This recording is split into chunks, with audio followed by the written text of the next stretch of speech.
Good morning, Rocketeers. Happy Monday. It is me, Mr. Tolentino, coming at you with another read aloud of Harry Potter and the Sorcerer's Stone.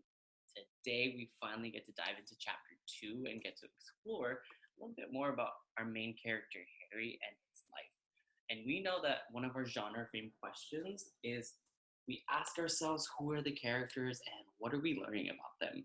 And specifically today in this chapter, we're going to be paying attention to the character's perspective because when we think about the character's perspective, we're able to understand characters on a deeper level. And character's perspective is just what a character thinks about themselves, others, or the situations or things around them. So today, as we read Rocketeers, I want you to pay close attention to what the Dursleys think about Harry. And I'm going to share my screen so that way you can follow along with chapter 2 as I read out loud.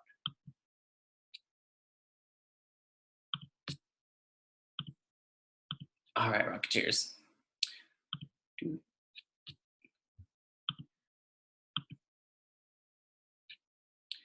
says here, chapter 2, The Vanishing Glass. Nearly 10 years had passed since the Dursleys had woken up to find their nephew on the front step. But Perfect Drive had hardly changed at all. The sun rose on the same tidy front gardens and lit up the brass number 4 on the Dursleys' front door. It crept into their living room, which was almost exactly the same as it had been on the night when Mr. Dursley had seen that fateful news report about the owls.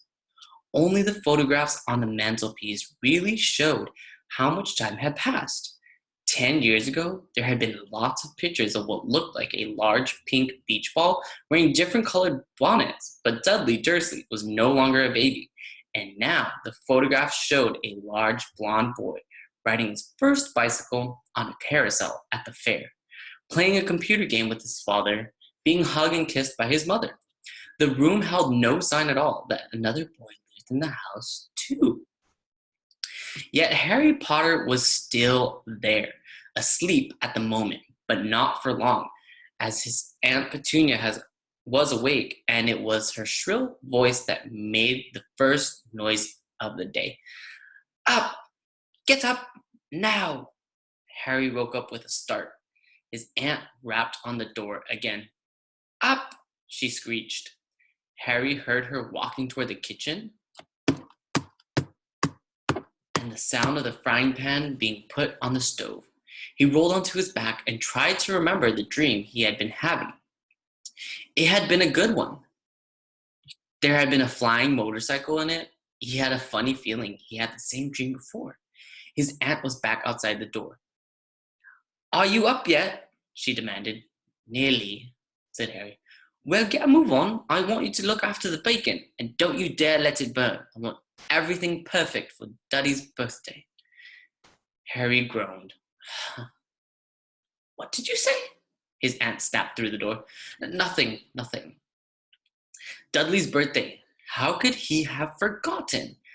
Harry got slowly out of bed and started looking for socks. He found a pair under his bed, and after pulling a spider off one of them, put them on. Harry was used to spiders because the cupboard under the stairs was full of them, and that's where he slept. When he was dressed, he went down the hall into the kitchen, and the table was almost hidden beneath all Dudley's birthday presents. It looked as though Dudley had gotten the new computer he wanted, not to mention the second television and the racing bike. Exactly why Dudley wanted a racing bike was a mystery to Harry, as Dudley was a very fat and hated exercise. Unless, of course, it involved punching somebody. Dudley's favorite punching bag was Harry, but he couldn't often catch him. Harry didn't look, but he was very fast. Perhaps it had something to do with living in a dark cupboard, but Harry had always been small and skinny for his age. He looked even smaller and skinnier than he really was because all he had to wear were old clothes of Dudley's, and Dudley was about 4 times bigger than he was. Harry had a thin face, knobbly knees, black hair, and bright green eyes. He wore round glasses held together with a lot of scotch tape because of all the times Dudley had punched them.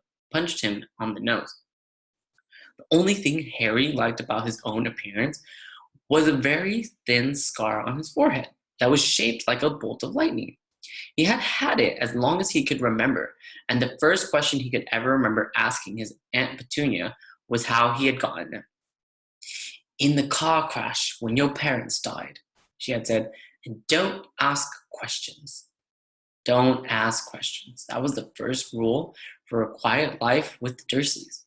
Uncle Vernon entered the kitchen as Harry was turning over the bacon. "Comb your hair," he barked, by the way of a morning greeting.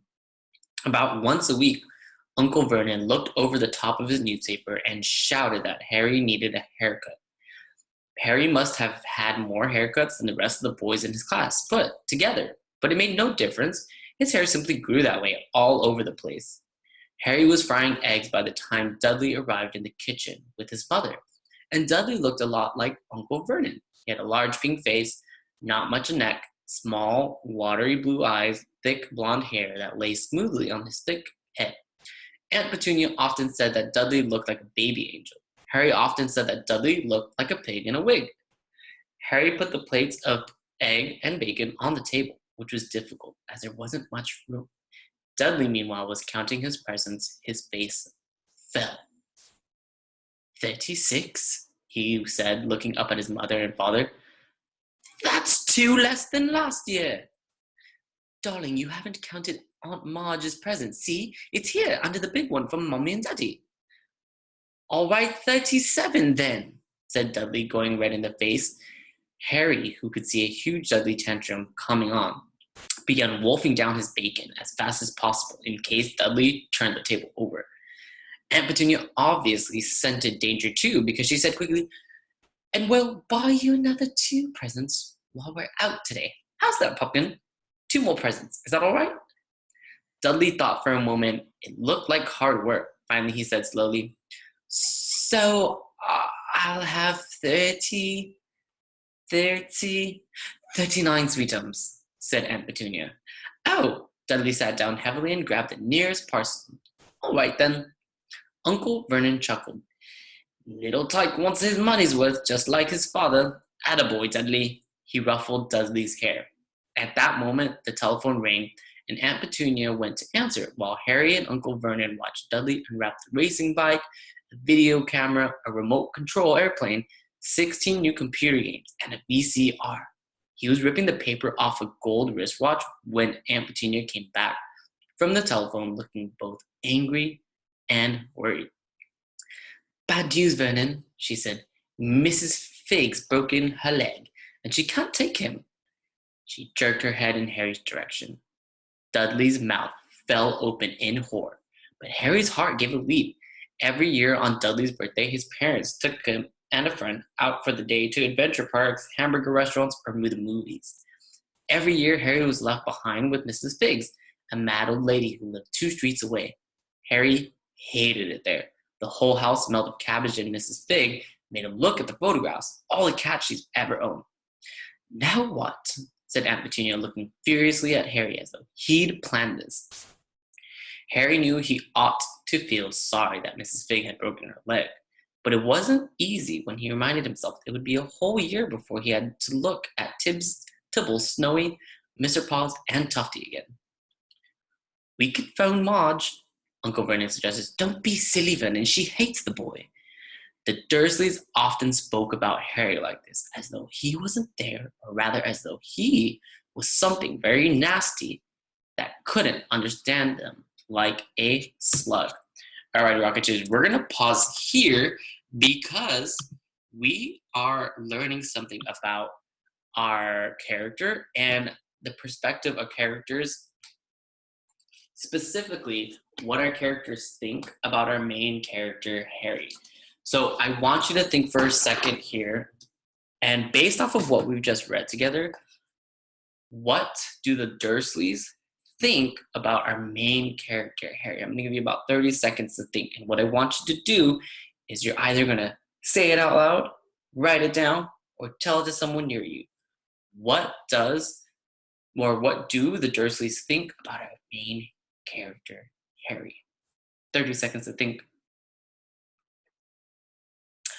I think the Dursleys think,